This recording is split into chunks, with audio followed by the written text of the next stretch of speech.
Terima kasih urapi hamba-Mu yang tidak ada apa-apanya. Kami buka hati kami Tuhan untuk kebenaran firman Tuhan. Karena kami percaya firman-Mu sanggup memberi kekuatan bagi kami. Firman-Mu sanggup memulihkan kami. Hanya di dalam nama Tuhan kami Yesus Kristus, kami semua membuka hati bagi Tuhan. Yang percaya Tuhan di tengah kita memberkati kita. Katakan bersama. Amin, amin, amin. Tepuk tangan buat Tuhan Yesus. Silakan duduk Bapak Ibu yang terkasih. Shalom. Apa kabarnya? Walaupun ada masalah, luar biasa. Puji Tuhan ya. Kita mau belajar dari satu jemaat di dalam Alkitab, ya, yaitu jemaat di Korintus. Kita baca bersama yuk, 1 Korintus pasal yang ketiga. 1 Korintus pasal yang ketiga ayat yang pertama. Rasul Paulus berkata begini saudara kepada jemaat yang ada di Korintus. 1 Korintus 3 ayat yang pertama. Dan aku saudara-saudara, baca bersama. Pada waktu itu tidak dapat berbicara dengan kamu seperti dengan manusia rohani, tetapi hanya dengan manusia duniawi yang belum dewasa dalam Kristus. Yang berikutnya, susulah yang kuberikan kepadamu, bukanlah makanan keras, sebab kamu belum dapat menerimanya. Dan sekarang pun kamu belum dapat menerimanya, karena kamu masih manusia duniawi. Sebab jika di antara kamu ada iri hati, perselisihan, bukankah hal itu menunjukkan bahwa kamu masih manusia duniawi dan kamu masih hidup secara manusiawi? Ada jemaat saudara di Korintus yang dirintis oleh Rasul Paulus. Ketika dia pertama kali di sana, dia melayani jemaat itu ya seperti bayi-bayi rohani. Tetapi setelah dia tinggalkan beberapa tahun, dia kembali lagi di sana. Dia berkata, dulu aku tidak dapat berbicara dengan kamu seperti dengan manusia rohani. Ya, karena kamu memang belum bertumbuh dalam iman, tetapi aku hanya bisa berbicara seperti manusia duniawi yang belum dewasa dalam Kristus. Dan susulah yang kuberikan kepadamu, bukan makanan keras, sebab kamu belum dapat menerimanya. Tetapi Rasul Paulus bilang, sampai sekarang pun, ya, setelah lama ditinggal, aku kembali, kamu masih tetap manusia duniawi yang belum dewasa rohani. Bapak Ibu, di dalam kita mengiring Tuhan, dia percaya kepada Tuhan, tentunya kita ini harus bertumbuh. Amin. Ketika kita pertama kenal Yesus, kita disebut bayi-bayi rohani. Bayi rohani itu identik dengan manusia duniawi, ya. Dan dikatakan susu yang diberikan, ya, belum bisa makan apa-apa. Bayi itu kalau baru lahir, ya, makanannya apa? Susu, ya. Lalu kalau sudah umur 1 tahun masih minum susu terus, ya, udah enggak bisa. Kalau sampai 6 bulan mungkin bayi itu masih bisa minum susu terus. Tapi ketika sudah mulai 7 bulan, 8 bulan, ya, 1 tahun, 2 tahun, maka sudah harus mulai meningkat dengan makanan keras. Ya, bahkan kalau sudah mulai besar, makan cabai, ya banyak. Ya. Kenapa boleh? Ya karena memang pencernaannya sudah terlatih. Ya kalau bayi dikasih makanan keras, rusaklah pencernaannya, bisa sakit, bahkan bisa mati. Tapi ketika sudah mulai bertumbuh menjadi dewasa, ya makanan keras yang harus diterima. Rasul Paulus sedang berbicara tentang jemaat di Korintus. Dia bilang apa? Apa yang menandakan kamu itu masih manusia duniawi? Di antara kamu itu ada perselisihan dan iri hati, ada perpecahan. Jadi orang itu kalau dikit-dikit marah, dikit-dikit tersinggung, dikit-dikit sakit hati, itu tandanya kau masih bayi? Tolong dijawab. Ya, sudah berapa tahun di sini? 36 tahun. Dikit-dikit marah, dikit-dikit tersinggung, dikit-dikit kepahitan, dikit-dikit ngambek. Ya, itu tandanya kau masih sakit jiwa. Ya, Ketika kita menerima Tuhan Yesus, jiwa kita ini dipulihkan Tuhan. Di dalam jiwa manusia itu ada pikiran, ada perasaan, ada kehendak. Waktu orang pertama berjumpa dengan Tuhan Yesus, dia dibaharui. Rohnya itu dihidupkan kembali. Kenapa? Karena waktu kita terjatuh dalam dosa, manusia itu terpisah dengan Tuhan. Tapi ketika Yesus datang, dia memberikan hidupnya, dia darahnya dicurahkan, kita diampuni. Kita akhirnya didamaikan dengan Tuhan. Waktu kita didamaikan dengan Tuhan, kita belajar firman Tuhan. Firman Tuhan mulai mengisi hidup kita. Roh kita hidup, jiwa kita dipulihkan. Pikiran, perasaan, dan kehendak. Itu yang harus dipulihkan. Apa yang menandakan kita ini masih manusia duniawi? Rasul Paulus bilang kalau di antara kamu ada iri hati, ada perpecahan, ada sakit hati, itu masih manusia duniawi yang belum rohani. Siapa yang bergereja di sini dari awal gereja ini berdiri? Tolong angkat tangan, ya, Bapak Gembala enggak usah. Jemaat yang dari awal gereja ini berdiri ada 36 tahun berarti. Dapat sepeda loh di luar. Ambil aja, enggak tahu sepedanya siapa itu, pokoknya ambil di luar yang ada sepeda itu. Bawa pulang aja ya. Enggak ada yang dari awal ya, enggak ada loh Pak. Ya, ini berarti ya ada ya, oh tapi enggak mau angkat tangan. Pekeo. Ya, berarti Anda jemaat setia. Anda layak mendapat bintang. Nanti dikasih hadiah ya Pak ya. 1 porsi bakso Malang. Ya, saudara, ketika kita sudah bertumbuh di dalam Tuhan, maka harusnya hidup kita ini diubahkan. Ya, kita menjadi manusia yang dewasa di dalam Kristus.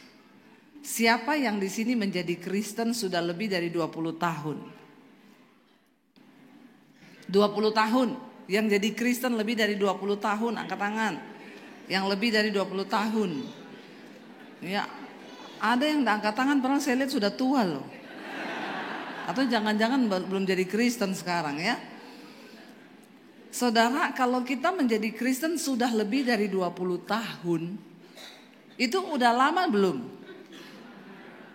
Ya, tapi itu yang Rasul Paulus bilang, walaupun kamu tuh sudah bertahun-tahun menjadi Kristen, tapi kalau ditinjau dari segi usia, sebenarnya kamu ini sudah harus jadi pengajar. Tapi asas-asas dari kekristenan saja belum pada mengerti. Bagaimana mungkin menjadi pengajar? Kita sendiri masih bayi rohani yang kalau tersinggung marah, kepahitan. Di rumah suami istri bertengkar. Angkat tangan yang tiap hari berantem suami istri. Tidak ada loh ya, luar biasa jemaat di gereja ini ya. Semua suami istrinya sudah dipulihkan loh Pak. Ya, insya Allah. Nggak ada yang ngaku lagi. Di gereja semuanya kelihatan rohani. Jangan ya. Lagi kudus, nggak ada yang berantem sekarang. Ya. Padahal tadi dari rumah sudah berantem. Cepet loh, telat loh. Kamu ini ulang tahun gereja nanti gak dapat kursi loh. Dan lama nih, rakur-rakur, suene. Ya. Akhirnya istrinya marah-marah sampai nangis di mobil, ya, sampai berair mata. Ya kalau tahu tadi nusuk ke gereja, udah mau masuk gereja, lap air matamu cepet, udah dekat gereja. Nanti tidak ketahuan tuh sama Bapak Gembala. Nggak usah angkat tangan. Ya, terus lap-lap air mata, dandan lagi masuk gereja. Shalom Ibu, shalom Bapak, shalom. Apa kabar? Luar biasa. Setan yang berdiri di pintu ngomong gini, pret. Ya, malu sama malu sama setan. Jadi orang Kristen harus bertumbuh menjadi dewasa. Karena kekristenanmu itu tidak dilihat waktu kau lagi ibadah begini. Lagi ibadah begini semua kudus ini. Ya toh, nggak ada yang lagi berantem, nggak ada yang lagi marah-marah. Kudus semua ini, kudus. Ya. Kekristenanmu itu dinilai waktu kau keluar dari pintu gereja. Bagaimana hidupmu di rumah, bagaimana rumah tanggamu, bagaimana kehidupanmu di luar sana. Sekali lagi, pelayanan kekristenan kita tidak bisa dilihat waktu kita berdiri di atas mimbar. Sekarang banyak orang berdiri di atas mimbar, dia turun, ya, dia bersinah, dia selingkuh, dia homo, tulang lunak. Ya, sekarang banyak jadi simpenan, ani-ani. Nggak ada yang tahu. Tetapi kedewasaan rohani itu yang menilai Tuhan. Waktu hidup kita diubahkan, hidup kita ini menjadi berkat. Ya, saksi kita ini firman Tuhan berkata dalam kitab Ibrani. Ya, karena di sekeliling kita ini banyak saksi, karena itu tanggalkanlah semua beban dan dosa yang merintangi kita untuk berlomba dalam perlombaan iman yang diwajibkan bagi kita. Karena di sekeliling kita banyak saksi. Saksi hidup kita yang pertama siapa? Yang pertama kali melihat hidup kita siapa? Tuhan. Karena Alkitab berkata, mata Tuhan itu menjelajah ke seluruh bumi, melihat orang baik dan orang jahat. Untuk memberikan upah. Tuhan akan memberikan upah yang setimpal dengan perbuatannya. Kalau kita hidup melakukan kebenaran, maka kita menerima upah dalam kekekalan. Nanti ketika kita mati, Tuhan datang. Tapi kalau kita hidup dalam daging, maka kita akan menerima upah kebinasaan. Yang pertama saksi kita adalah mata Tuhan yang menjelajah ke seluruh bumi, melihat orang hidup di dunia ini. Jadi bapak-bapak, walaupun istrimu tidak lihat kau, ada mata Tuhan yang melihat. Amin bapak-bapak. Yang amin ibu-ibu. Ya. Demikian juga ibu-ibu, ya, hidupmu di luar sana, walaupun suamimu tidak lihat, ada mata Tuhan yang melihat.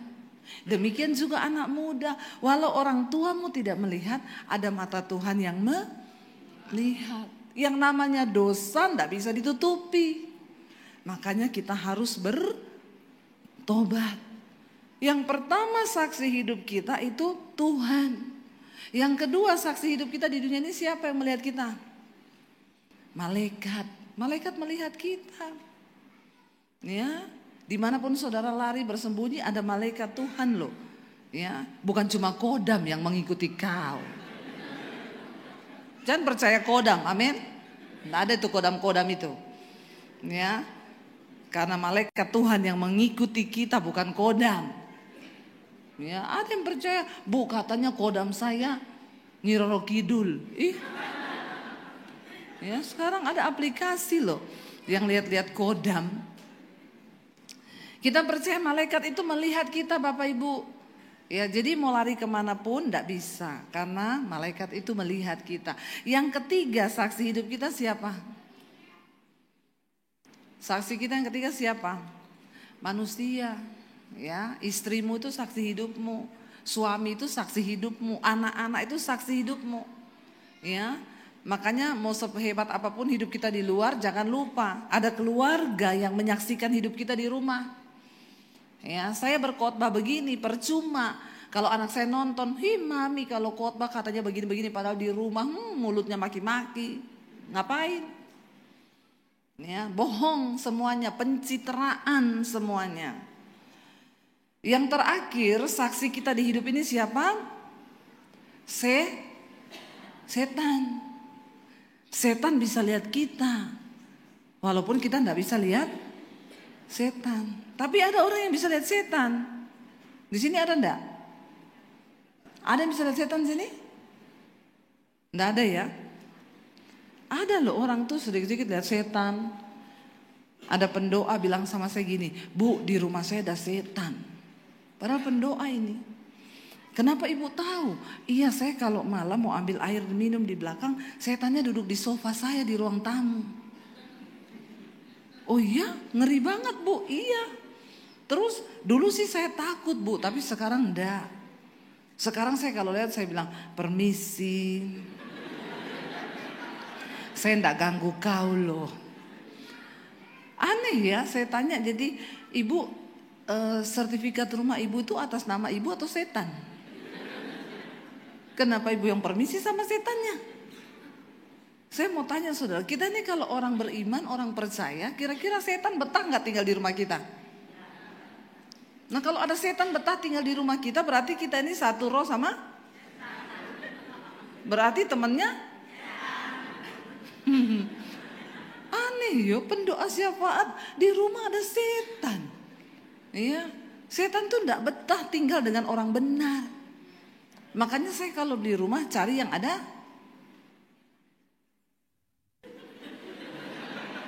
Kenapa saudara tertawa? Saya kalau beli rumah saya cari yang ada. Kenapa? Harganya murah, ya. Ada satpam yang bilang sama saya, ibu mau beli rumah itu? Iya. Ada setannya loh bu. Nggak apa-apa, malah murah toh pak.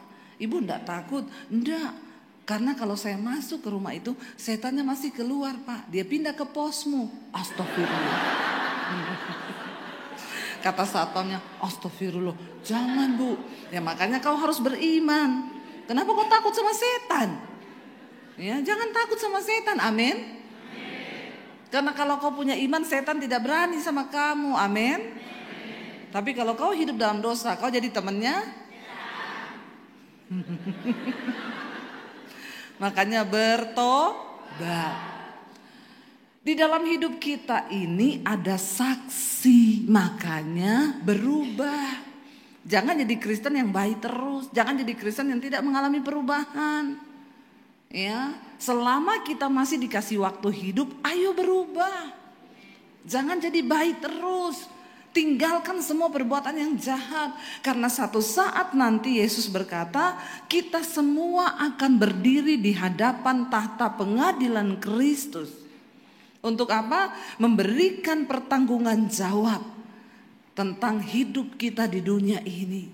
Jadi berhati-hatilah, hiduplah takut akan Tuhan. Ada satu orang ibu, dia konseling sama saya, dia bilang, Bu Debbie, saya tuh mau cerita sama ibu, sekalian bersaksi sih. Jadi suami saya ini bu, dia tuh kerja di luar kota, ya. Tiap kali kerja di kota, dia pulang ya sebulan itu berapa kali dia harus keluar kota. Tapi saya merasa tidak damai bu, karena sejak dia bekerja di luar kota itu suami saya ini berubah. Diajak doa tidak mau, diajak baca firman tidak mau. Ini tanda-tanda orang sudah mulai satu roh sama setan. Suruh doa tidak mau. Jadi kalau ada suami-suami yang diajak doa tidak mau itu fix. Temennya dia tidak betah melakukan sesuatu yang rohani. Tidak suka nyanyi lagu rohani, tidak suka. Ya kalau diputerin lagu pujian tidak mau dia. Ya muternya lagu abang ini lihat-lihat bodiku yang seksi. Ya itu yang dia suka itu. Ya. Tapi suruh dengar lagu rohani tidak mau. Itu tanda-tanda itu. Dia bilang suami saya ini bu, sejak kerja di luar kota, saya ajak doa ndak mau, saya ajak baca Alkitab ndak mau. Saya tanya sama suami saya, kamu nih kok kayaknya berubah ya sejak kamu banyak kerja di luar kota. Marah. Berubah apa sih? Kamu itu ya selalu begini-begini. Nah bapak-bapak, kalau baru ditanya sudah marah, fix. Ya ibu-ibu ya. Ibu-ibu yang punya pengalaman pribadi, ndak usah angkat tangan. Kalau dicurigai marah, fix itu. Marah ngamuk, akhirnya istrinya cuma berdoa gini, Tuhan, aku ndak tahu hidup suamiku di luar sana seperti apa, tapi aku tahu dia ini berubah. Bukakan Tuhan, kalau ada dosa yang dia sembunyikan, Tuhan bukakan. Karena aku percaya mata Tuhan melihat suamiku dimanapun dia berada. Dan engkau sanggup dan punya cara untuk membuka setiap dosa suamiku. Ya, lalu satu saat suaminya di luar kota, mau pulang saudara. Dia foto di hotel, pakai kacamata hitam di kamar hotel. Selfie, dikirim ke istrinya. Sayang, aku mau pulang, kangen banget sama kamu. Ya, aku sudah rindu, nanti ketemu ya. Dibalas istrinya, iya sayang. Nah, karena istrinya kangen, suaminya fotonya itu dilihat, digedein. Di kacamata yang hitam ada pantulan cewek pakai rok mini duduk di depannya. Memang benar lagunya, kau selalu punya cara untuk membuka dosa. Dia selalu punya jalan. Hati-hati. Ya. Lalu digedein sama istrinya, kok ada cewek pakai rok mini duduk di depan suaminya. Dia bilang, "Pak, itu ada cewek pakai baju merah duduk di depanmu, siapa?" Terus dia balas, "Kamu tahu dari mana?" "Dari kacamatamu." Lalu suaminya lihat digedein. Dia bilang begini, "Oh makanya tadi malam sih aku rasa memang ada makhluk halus masuk di dalam kamarku." Pintar sekali nih suami begini.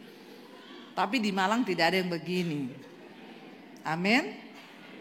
Insya Allah. Ya. Akhirnya saudara, ya, udah dia terbanglah pulang ke kampungnya. Saya yakin itu di pesawat hatinya sudah gundah gulana. Kalau dia pilotnya pasti mau landing, gak jadi landing lagi itu pesawat, terbang lagi. Waktu turun akhirnya istrinya panggil, "Lebih baik kamu terus terang. Ini semua adalah cara Tuhan membuka dosamu supaya kamu bertobat. Karena firman Tuhan berkata, ya, relakanlah hatimu dan bertobatlah jika engkau ditegur oleh Tuhan." Lalu dia nangis di jamaah Tuhan, dia ceritakan semua. Ternyata setiap kali keluar kota, dia pasti panggil perempuan masuk ke hotel. Dia jatuh di dalam dosa. Istrinya bilang, "Aku udah terasa, makanya kamu gak mau doa, gak mau baca firman." Ya, lalu istrinya itu berdoa, "Tuhan, kalau pekerjaan suamiku ini membuat dia jatuh dalam dosa dan jauh dari Tuhan, aku berdoa, ambil pekerjaan ini Tuhan, daripada membuat suamiku berdosa." Akhirnya gak berapa lama saudara, suaminya dinyatakan diputus kontrak dari pekerjaan itu. Lalu dia pulang kampung, akhirnya hidup bersama-sama dengan istrinya selama 3 tahun tidak ada pekerjaan. Istrinya bilang, "Tapi saya tidak stres Bu, karena puji Tuhan, waktu Tuhan melakukan itu suami saya akhirnya doa lagi, baca firman lagi, hidup kami berbahagia lagi." Setelah suami saya sudah diproses Tuhan, baru saya berdoa lagi, "Tuhan, kasih suami saya pekerjaan, tapi jangan keluar kota, di dalam kota aja supaya kami bersama-sama." Enggak berapa lama suaminya dapat pekerjaan, tapi dalam kota bersama-sama. Dan mereka dipulihkan Tuhan. Bapak-bapak, ya, istri itu adalah penolong, teman pewaris yang diberikan Tuhan di sampingmu. Amin. Engkau diberkati atau tidak itu tergantung bagaimana doa istrimu. Makanya kasihilah istrimu sebagai pendoa. Kita harus bertumbuh di dalam iman. Jangan jadi jemaat yang begitu-begitu saja, tidak ada pembaharuan, tidak ada karakter yang dibangun. Coba kita lihat bersama saudara. Kolose pasal 2 ayat yang ke-6 sampai ayat yang ke-7 kita buka. Kolose 2 ayat yang ke-6 sampai ayat yang ke-7 kita baca. Firman Tuhan berkata di sana demikian. Kolose 2 ya, 1, 2, 3. "Kamu telah menerima Kristus Yesus Tuhan kita. Karena itu hendaklah hidupmu tetap di dalam Dia. Hendaklah kamu berakar di dalam Dia dan dibangun di atas Dia. Hendaklah kamu bertambah teguh dalam iman yang telah diajarkan kepadamu, dan hendaklah hatimu melimpah dengan syukur." Ayat ini berkata, karena kamu telah menerima Kristus Yesus Tuhan, makanya kamu harus tetap berada di dalam Dia. Siapa di sini yang sudah menerima Yesus sebagai Tuhan dan Juru Selamat? Yang sudah menerima saja. Karena banyak orang Kristen ternyata belum menerima Tuhan Yesus. Proses kita menerima Tuhan Yesus adalah waktu kita berdoa dan berkata, "Tuhan, aku tidak mau hanya menjadi orang Kristen, Tapi aku membuka hatiku, roh, jiwa, dan tubuhku, aku serahkan ke dalam tanganmu dan engkau kuasailah hidupku. Amin. Itu adalah ketika kita ini membuka hati bagi Tuhan. Saudara sudah pernah berdoa seperti itu? Ya, atau saudara hanya menjadi Kristen saja? Ini adalah berbeda, saudara. Ketika kita berada di dalam Kristus, menerima Dia sebagai Tuhan dan Juru Selamat, maka hendaklah engkau tetap di dalam Dia. Buka hatimu untuk menerima Dia sebagai Tuhan dan Juru Selamat. Dan ketika kita berkata, Tuhan, aku tidak hanya menjadi Kristen, tapi aku menyerahkan seluruh hidupku ke dalam tanganmu. Artinya apa? Itu yang Rasul Paulus berkata, sekarang ini aku hidup, tapi bukan lagi aku yang hidup, melainkan Kristus yang hidup di dalam aku. Sehingga ketika engkau diproses, direndahkan, difitnah, kita tidak boleh membalas karena kita percaya bahwa dalam hidup kita hanya Tuhan, bukan kita lagi.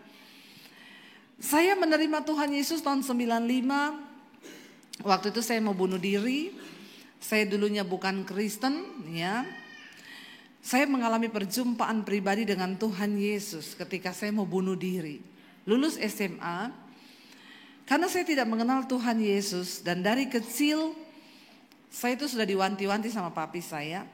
Jangan bergaul dengan orang Kristen. Awas kalau sampai kamu bergaul dengan orang Kristen. Papi saya bilang, apalagi kamu jatuh cinta dengan laki-laki Kristen.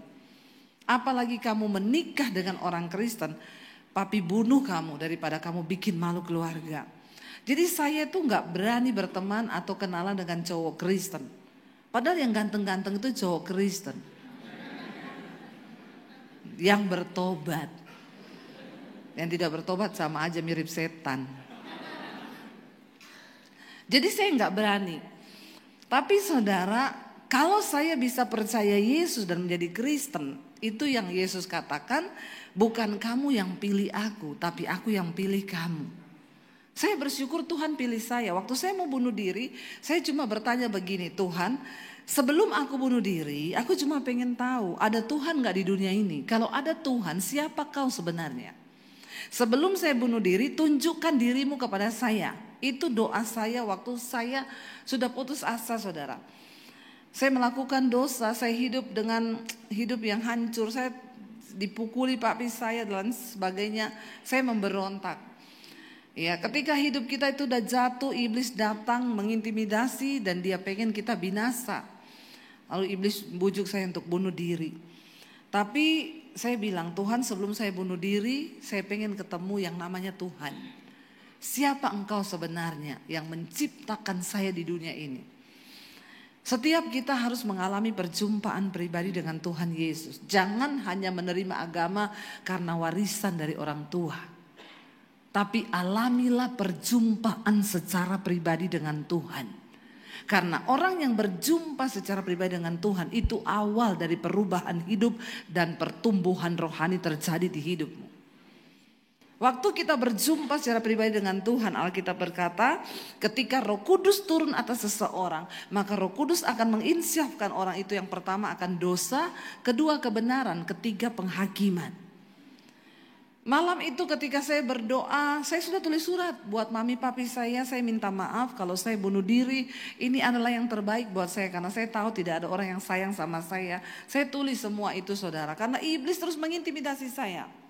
Ya, lagu yang cocok waktu itu, aku terjatuh dan tak bisa bangkit lagi. Iblis bilang, iya betul.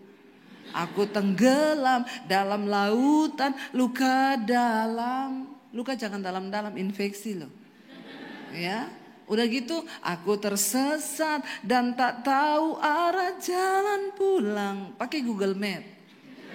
Ya, kalau kau tidak tahu arah, buka Google Map.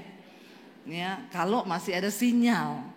Ya, saya kalau di Jakarta dulu sering nyetir sendiri, nggak tahu jalan, pakai Google Map. Nggak usah dilihat, cuma didengar. Dia bilang 300 meter belok kiri. Di depan ada jalan bercabang, tetap di kiri di jalan bercabang. Putar balik 500 meter lagi. Tapi kalau sinyalnya hilang, dia bilang sinyal hilang, Google Map bingung. Lah kalau dia bingung bagaimana kita, saudara?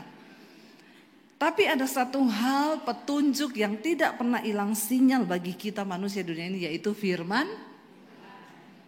Hidup berjalan sesuai tuntunan firman Tuhan. Hidupmu pasti berbahagia. Karena firman Tuhan berkata, berbahagialah orang yang merenungkan firman Tuhan itu siang dan malam. Sebab dia akan seperti pohon yang ditanam di tepi aliran air, yang menghasilkan buahnya pada musimnya, yang tidak layu daunnya, apa saja yang diperbuatnya pasti berhasil. Itu kuncinya. Renungkan firman itu siang dan malam, saudara. Bertindak hati-hati dengan yang tertulis di dalamnya, maka perjalananmu akan berhasil dan beruntung. Jangan renungkan yang lain. Ketika saya bertobat terima Yesus, malam itu saya mau bunuh diri gak jadi. Tuhan jamah saya. Akhirnya saya mengalami perjumpaan pribadi dengan Tuhan. Malam itu saya menangis berjam-jam. Singkat cerita, besoknya saya tidak ada pikiran mati, bunuh diri. Yang ada di benak saya cuma saya pengen kenal Tuhan Yesus. Saya cari gereja, saya ibadah, saya pulang. Ya, dulu saya cari gereja, saya pakai baju senam. Dulu saya pelatih senam aerobik, saudara. Percayalah, dulu saya pernah kurus. Nggak usah tertawa mengejek begitu. Ya, jadi saya cari gereja, saya pakai baju senam, saya ibadah, saya balik lagi ke rumah. Seperti itu, saya mulai baca Alkitab. Siapa yang ada dalam Kristus, dia harus berakar dan bertumbuh. Berakar dalam Kristus. Saya mulai berakar dalam Kristus ketika saya mulai membaca firman. Saudara tahu, waktu saya jadi Kristen, saya baca Alkitab itu sembunyi-sembunyi. Karena saya takut ketahuan papi saya. Saya baca Alkitab itu di kamar mandi, di toilet. Ya, karena saya takut. Setiap hari Alkitab itu saya pindah-pindah tempat. Hari ini di bawah kasur, besok di lemari, besok di bawah kolong, besok di mana. Saya takut ketahuan. Ya, bayangkan betapa tersiksa. Tapi setiap hari saya baca Alkitab berjam-jam. Saya mulai dibentuk Tuhan untuk berakar ke dalam. Waktu kita diproses berakar, itu nggak ada yang lihat, saudara. Nggak ada yang tahu. Ya, itu seperti gambaran dari pohon kurma. Kenapa Alkitab berkata kehidupan orang benar itu seperti pohon kurma? Kehidupan kita ini digambarkan seperti pohon kurma. Saudara tahu pohon kurma itu kalau di padang pasir, siapa yang udah pernah pergi ke Israel ke padang pasir, yang sudah pernah lihat pohon kurma? Yang belum nanti ikut saya pergi ya. Amin, imani dulu aja, tidak ada yang mustahil bagi Tuhan. Saudara, kalau kita tuh pergi ke sana, kita lihat ya, itu pohon kurma hidup di tengah padang gurun yang memang kalau kita lihat itu ajaib. Ajaib ini pohon ini ya. Dia tumbuh di tengah padang gurun yang tidak ada air. Pohon kurma tuh kalau ditanam, saudara, waktu ditanam itu ditumpuk pakai batu besar di atasnya. Supaya pohon itu gak bisa bertunas ke atas dulu. Waktu dia mau bertunas terhalang dengan batu. Dia mulai berakar ke dalam. Dia berakar ke dalam terus mencari mata air. Dan itu prosesnya bukan 1-2 hari atau bulan, bertahun-tahun. Pohon kurma itu akan mencari sumber air di bawah. Ketika akarnya sudah mendapatkan sumber air di padang gurun, barulah dia punya energi, asupan makanan untuk bisa bertumbuh ke atas. Ketika dia kuat, tunasnya ini tetap harus bertumbuh akar. Batu itu akan terguling, saudara.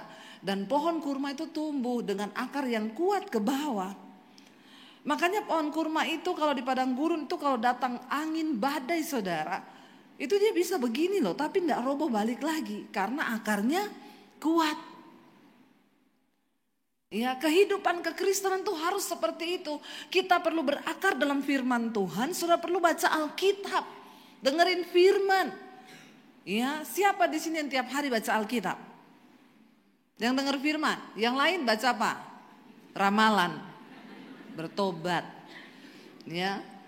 Saudara, bagaimana imanmu mau tumbuh? Bagaimana kau bisa berakar kuat di dalam Kristus? Ya, ketika pohon kurma itu berakar kuat, mau tantangan, hantaman, makanya banyak orang Kristen itu cuma tersinggung sedikit aja udah nggak mau ke gereja dia. Saya tersinggung kok di gereja situ, mau pindah saja. Iya, baru mau tertanam, belum sempat berakar udah dicabut pindah lagi. Sampai di sana tersinggung lagi. Ya, kenapa kau tersinggung? Itu loh, saya datang ke gereja salaman gak disenyumin sama Asyir. Padahal kasihan Asyirnya lagi banyak masalah, besok jatuh tempo. Jadi dia itu berat senyumnya. Tapi sudah tersinggung. Ya, banyak orang Kristen yang seperti ini cuma karena masalah sedikit udah kepahitan. Itu tadi yang Rasul Paulus bilang, kalau itu anak-anak rohani tumbang imannya. Ayat ini berkata kita harus berakar dalam Kristus dan tetap berada di dalam Kristus. Jangan mau tergoncang. Baru kena omongan sedikit udah tersinggung, udah marah. Saya nggak terima ya dikatain seperti itu. Belum tahu saya di mana harga diriku, piro harga dirimu. Ya, udah dibayar lunas di atas kayu salib. Nggak usah sombong.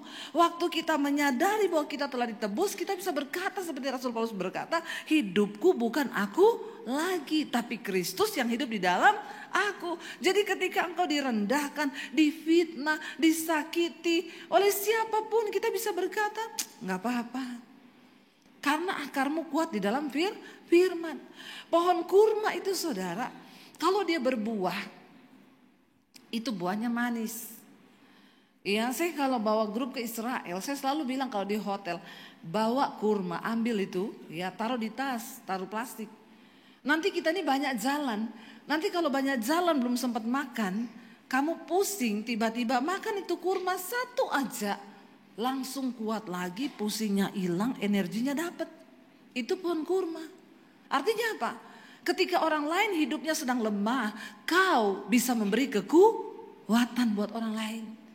Lewat hidupmu orang akan diberkati.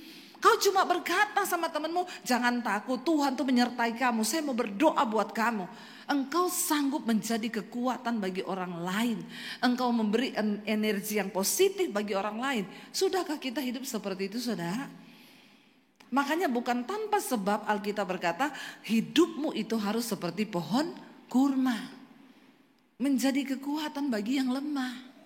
Jangan orang sudah lemah kau tambah kan jadi lemah. Yang sudah layu malah mati. Ya, jangan saudara. Ya, kita menjadi orang yang membawa dampak. Anak kita lagi lemah, kasih dia kekuatan. Suami kita lagi loyo, kasih dia kekuatan. Ya, percaya Pak, ya hidup itu bersama dengan Tuhan, pasti Tuhan kasih kau kekuatan. Jangan takut, jangan lemah imanmu. Ayo kita berdoa. Amin saudara. Bahkan pohon kurma itu saudara ketika dia mati nih, bisa mati pohon kurma. Mati yang sudah layu semua daun dan batangnya, tinggal tersisa bonggolnya itu. Para musafir kalau berjalan di padang pasir, lalu mereka kehausan, mereka akan cari bekas akar kurma yang sudah mati. Kenapa? Karena di bawahnya itu pasti ada cadangan air. Amin. Ketika kita menjadi pohon kurma, bahkan waktu sudah mati pun hidupmu itu tetap menjadi berkat bagi orang. Ya, waktu kita mati, saat kita ini bertumbuh dalam Kristus, berbuah, bahkan hidup kita bisa dinikmati orang. Waktu sudah mati orang bilang gini, ya ampun baik banget loh, kok mati ya. Orang bersedih karena kematianmu. Jangan sampai orang ini, akhirnya mati juga ya. Kenapa gak dari dulu ya matinya? Amin. Bertobat loh. Kita semua satu saat akan terbaring di peti. Dan kenangan apa yang akan engkau tinggalkan bagi orang di sekitarmu? Suami-suami, ya, waktu kita mati hanya kenangan saudara. Makanya ada pepatah bilang gajah mati meninggalkan gading. Harimau mati meninggalkan, manusia mati meninggalkan utang. Nah itu bayar ojo mati nih masih ada utang, amin. Dilunasi itu utangnya bermati. Ya, kita mati ini yang orang ingat cuma kenangan kita. Bayangkan loh, saya sempat ketemu satu anak, papanya mati, dia nggak mau pergi lihat. Saya bilang, kenapa kau nggak mau? Saya kepahitan sama papa saya. Papa saya itu bikin saya sakit hati selama hidup, selingkuh, mama saya diabaikan. Bahkan di peti mati pun saya nggak rela lihat mukanya. Sudah bayangkan loh. Ingat satu saat kita semua ini akan dipanggil pulang.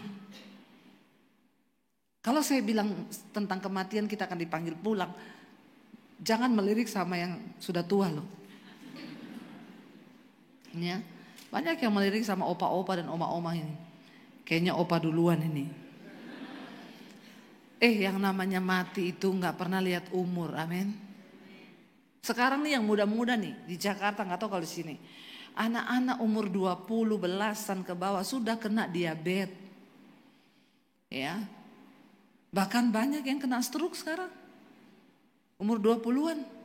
Kenapa? Pola hidup, tidur begadang, main HP, minum boba-boba segala macam yang manis-manis mereka minum, makanan-makanan instan yang mereka makan, ya. Makanan-makanan siap saji itu meracuni. Jadi kasihan generasi-generasi ini yang muda-muda ini bertobat ya. Banyak sekarang saudara anak-anak muda udah cuci darah, ya. Ada baru lulus kuliah udah kena stroke umur 21 tahun. Sekarang banyak sekali kasus ini, bahkan banyak yang meninggal. Ya, malah banyak opa-opa yang umur panjang. Ya, opa langsung amin ya. Ya, mau hidup sampai umur berapa opa? Tapi jangan terlalu panjang juga. Nanti sulit loh. Saya ketemu satu ibu ya. Dia umur 105 di Jakarta. Saya tanya, "Oma, masih ngomong, masih sadar, masih sehat?"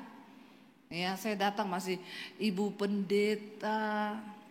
Oma ulang tahun 105, Oma. Aduh, luar biasa. Oma mau didoakan apa? Satu saja ibu pendeta. Doa apa? Minta mati. Dulu minta umur panjang. Sekarang udah 105. Kenapa minta mati?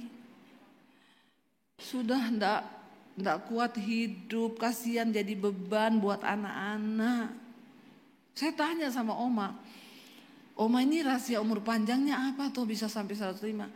Minum Coca-Cola sama es batu. Saya pikir bercanda loh. Saya bilang sama cucunya, "Bu, Oma ini ngawur loh.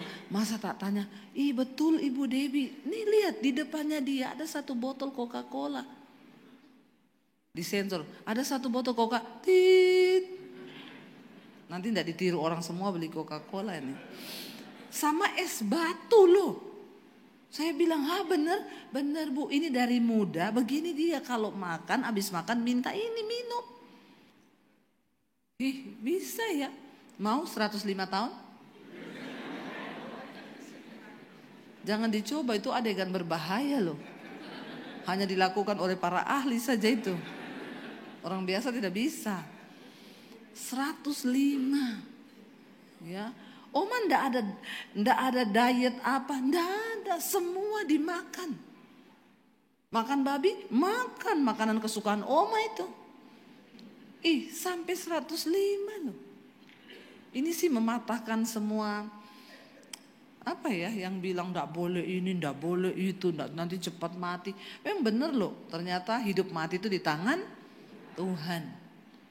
Ya, saya ketemu sama satu bapak 104. Minta didoakan apa Pak? Minta mati Bu. Lah kok minta mati juga ini? Kenapa minta mati? Istriku udah mati, anakku udah mati, mantuku udah mati, semua udah mati. Aku belum mati. Ya, kan saya juga ndak bisa tuh mendoakan dalam nama Yesus matilah kau. Ya ndak mungkin. Makanya tolong ya kalau berdoa itu ndak usah minta terlalu panjang-panjang ya. Karena kalau sudah begitu rempong juga loh. Berdoa suruh mati-mati, bagaimana caranya didoakan mati? Saya tanya sama opa itu, "Opa, kenapa opa bisa umur panjang begini, rahasianya apa?" "Saya dari umur 40 ndak makan tepung, ndak makan gula, ndak makan roti, ndak makan daging, cuma makan ikan sama sayur." 104. Yang minum Coca-Cola, makan babi, makan ini 105.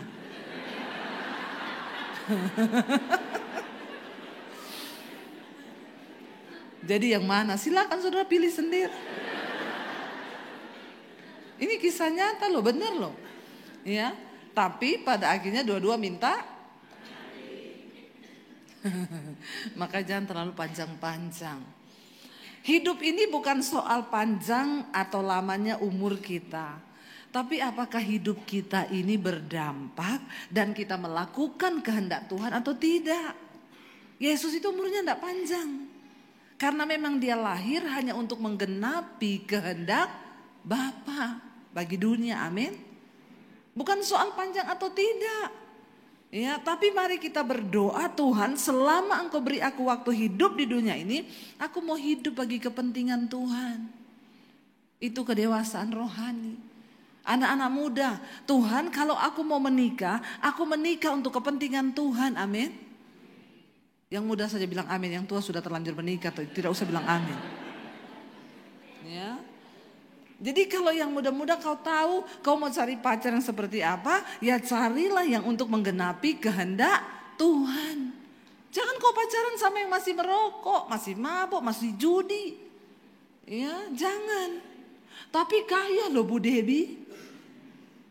Cinta itu bukan soal kaya. Dia jawab lagi, kalau aku sih mending menangis di atas Mercy daripada nangis di atas beca. Kau mata duitan sekali kau. Biar di atas Mercy kalau nangis ngapain? Ya, mending hidup di dalam kehendak Tuhan. Kita berdoa hari ini saudara, supaya hidup kita ini menggenapi kehendak Tuhan. Ketika saya bertobat, saya baca Alkitab, hidup saya diubahkan. Tuhan ubahkan semuanya, karakter saya dulunya tukang marah, saya berubah, dulunya pelit, saya jadi pemurah, dulunya paling malas, saya jadi paling rajin di rumah. Karena saya mengalami perjumpaan pribadi dengan Tuhan. Sampai ketika ketahuan keluarga saya mengaku sama papi saya bilang, papi saya mau minta izin, mau kemana? Saya mau ke gereja. Kaget dia marah, kamu sudah gila ya? Oh makanya, benar ini penyebabnya. Makanya akhir-akhir ini papi lihat kamu berubah jadi aneh. Memang semua orang yang berjumpa dengan Tuhan Yesus pasti akan jadi.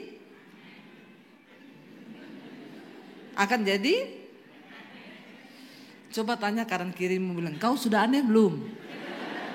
Tanya cepet, udah aneh kau? Udah? Ya, kalau belum aneh itu belum ketemu Tuhan Yesus. Kenapa aneh? Dulu tiap hari di rumah marah-marah. Ketemu Tuhan Yesus, tiap hari sukacita, damai sejahtera, nyanyi, memuji Tuhan. Itu aneh enggak? Aneh. Dulu pelit, melitit. Uang disembunyikan di mana-mana. Kalau terima gaji masuk dalam nama Yesus, enggak keluar-keluar lagi. Ada loh yang begitu, tapi enggak ada di sini ya. Di sana banyak, di sini semuanya pemurah.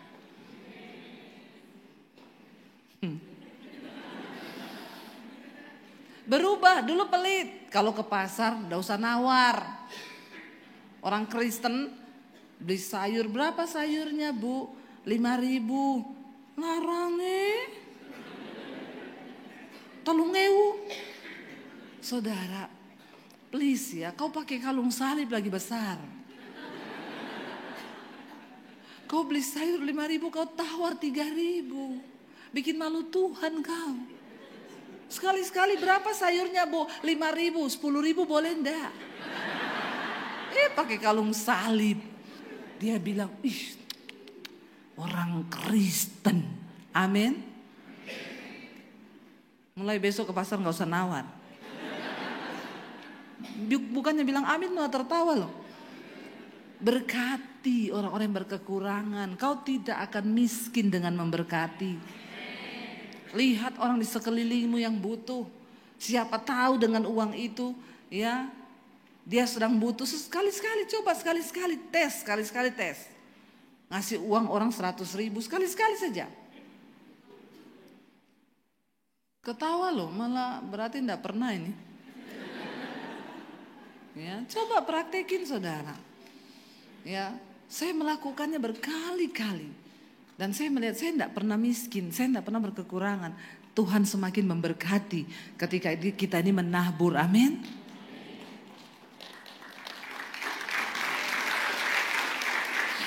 Salah satu juga kedewasaan jemaat. Ya, dulu ke gereja ngasih kolektor 5.000. Sekarang ngasih 2.000, Bu. Bertobat.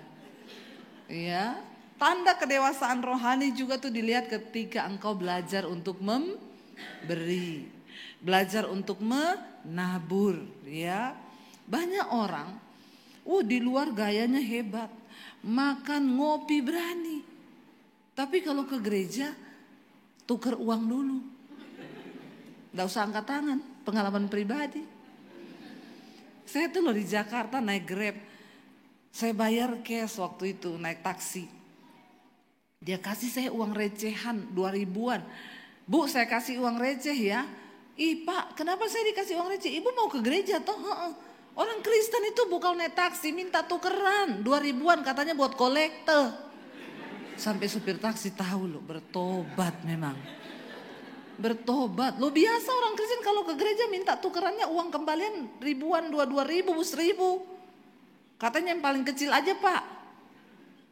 Ya kenapa? Buat ngasih kolektor. Bilang kanan kirimu bertobat. Ya, belajar saudara, menghormati Tuhan. Ya, kalau kau bisa mengeluarkan uang untuk sesuatu ke gereja itu kau cuma seminggu sekali loh. Masa memberi yang terbaik enggak bisa? Amin. Ya. Siapkan dari rumah yang terbaik Tuhan. Saya tidak bicara soal nilai ya. Kalau memang saudara tinggal punya uang 1.000 dan cuma itu yang kau punya dan kau beri 1.000, luar biasa. Persembahanmu itu terbesar di mata Tuhan. Karena Tuhan tidak pernah lihat dari nilainya. Tapi jangan di dompetmu ada uang merah, uang biru, uang hijau. Tapi yang kau cemplungin di situ, ya, uang yang bapak-bapak pegang golok begini. Uang berapa itu? 1.000. Tahu ya? Itu uang 1.000 bapaknya pegang golok loh. Ya, kalau yang 100.000 nari. Memang ada tandanya itu. Jadi suami-suami kalau kau kasih istri uang 1.000 terus,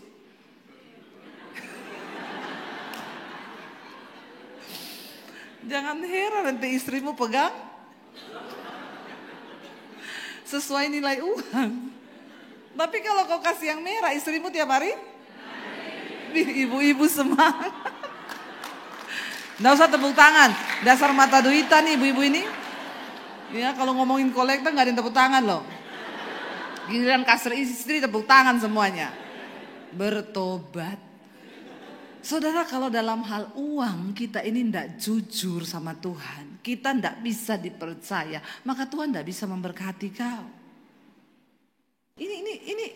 Ini saya sudah melihat dengan mata dan saya sudah mengalami.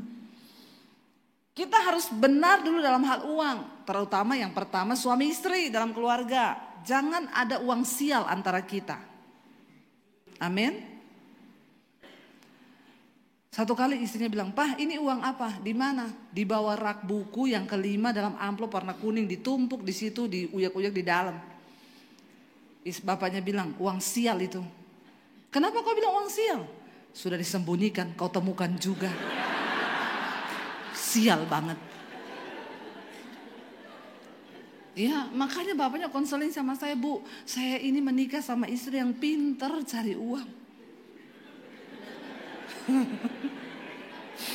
Biasanya kan laki-laki suka menikah sama istri yang pintar cari uang tuh. Tapi istri saya ini saking pintarnya, Bu, semua dia temukan uang saya. Di kaos kaki dia dapat. Di bawah kolong dia dapat. Bapak Ibu, kita ini menikah berumah tangga, uang itu kita harus jujur, ya. Karena Tuhan bilang gini, kalau dalam hal mamon yang tidak jujur saja kau tidak dapat dipercaya, apalagi dalam hal berkat Tuhan yang besar. Suami istri harus sehati sepakat. Uangmu, uangku, uangku. Bertobat ini ya, sesat semuanya ini ya. Dalam rumah tangga itu uangmu, uangku, uangku, uangmu. Kuku terus loh. Iya, jadi kita harus saling terbuka. Suami istri harus saling tahu duitnya. Kalau dalam hal ini kau sudah main kucing-kucingan, saya yakin rumah tangga yang suami istri itu uangnya nggak terbuka, tidak akan diberkati. Percaya saya. Dalam hal uang saja kau tidak terbuka. Ada lagi yang suaminya itu PIN ATM-nya istrinya enggak tahu. Enggak usah angkat tangan. Saya suruh Pak Pendeta baptis ulang kau. Direndam 15 menit. Biar buka mata langsung di rumah Bapak di sorga. Ngeri loh, ngeri. Ada. Istrinya enggak tahu PIN ATM-nya suaminya. Sampai pernah ada kejadian suaminya mati mendadak serangan jantung. Istrinya itu mau urus peti, mau urus apa, enggak bisa ambil uang karena enggak ngerti PIN-nya. Ini kan mengerikan. Kita harus saling terbuka. Saya sama suami saling tahu. Ya, suami pegang kartu ATM-nya, saya pegang mobile banking-nya. Cukup adil ya. Jadi dia mau kemana aja, bawa aja kartunya. Dia gesek, dia pakai, kan ada laporan di sini. Muncul ting, tadi ini di mana? Ya, tapi hati-hati di Jakarta. Ada bapak-bapak, tiba-tiba istrinya buka mobile banking, ting, ada pengeluaran 15 juta Holy Wing. Dia tanya, "Pak, ini Holy Wing apa ya?" Gereja baru. Nggak usah tepuk tangan. Kau ngerti nggak apa itu Holy Wing? Sayap kudus. Itu gereja baru buka di PIK. Padahal dugem, dunia gemetar. Jadi kita harus sehati. Sebagai anak Tuhan, ya, orang yang bertumbuh dewasa itu dia bisa dipercaya. Dalam karakter, dalam keuangan, semua bisa dipercaya. Lalu saudara, ketika saya menerima Tuhan Yesus, hidup saya diubahkan. Tahun 95 saya terima Yesus, 96 ketahuan keluarga saya diusir dari rumah. Papi saya bilang, kalau kamu pilih Yesus keluar dari rumah, jangan anggap kamu punya keluarga. Tinggalkan rumah ini. Dan kalau kamu pergi dari rumah, jangan bawa ijazahmu. Saya mau lihat Yesus kasih makan kamu pakai apa. Saya tinggalkan rumah tanpa bawa ijazah. Enggak tahu mau kemana. Saya tinggalkan kota Poso, saya menuju kota Palu. Dan di sana saya tinggal di kos-kosan sepupu saya. Untuk bisa numpang makan, saya cuci baju anak kos, saya nyapu, saya nyetrika. 1 tahun Tuhan proses saya. Lalu saya masuk sekolah Alkitab di Makassar. Saya melihat saudara yang tadinya tidak ada pengharapan. Saya keluar dari rumah dengan tangan kosong, tidak bawa ijazah. Secara manusia, saya memulai hidup dari minus bersama Tuhan. Tapi hari ini saya mau bersaksi sama saudara. Apa yang dulu pernah hilang, sekarang Tuhan kembalikan berlipat kali ganda di dalam Yesus. Karena bagi Tuhan tidak ada perkara yang mustahil. Asal kita mau sungguh-sungguh percaya, asal kita mau sungguh-sungguh berharap, asal kita mau sungguh-sungguh berserah kepada Dia. Saya mau berkata hari ini, apapun keadaanmu saudara, biarlah kita tetap berada di dalam Kristus. Jangan mau digoncangkan, jangan mau digoyahkan. Tetap beriman dan percaya. 36 tahun bukanlah waktu yang singkat. Harusnya jemaat ini sudah bisa membawa jiwa-jiwa datang ke tempat ini. Ayo saudara, menangkan kota ini bagi Kristus. Di sekelilingmu begitu banyak jiwa yang membutuhkan uluran tanganmu. Bawa mereka untuk kenal dengan Tuhan lewat kehidupan kita. Saya undang para imam musik maju ke depan. Biarlah hidup kita ini boleh berdampak. Biarlah hidup kita boleh menjadi terang bagi banyak orang. Kita mau berkata, Tuhan, apapun persoalan yang aku hadapi, aku mau tetap di dalam Kristus. Kita nyanyikan pujian, sekali Yesus, selamanya Yesus. Kita mau bilang pada Tuhan, dalam segala keadaan kami Tuhan, kami mau tetap percaya dan tinggal di dalam Engkau. Mari bangkit berdiri bersama saudara.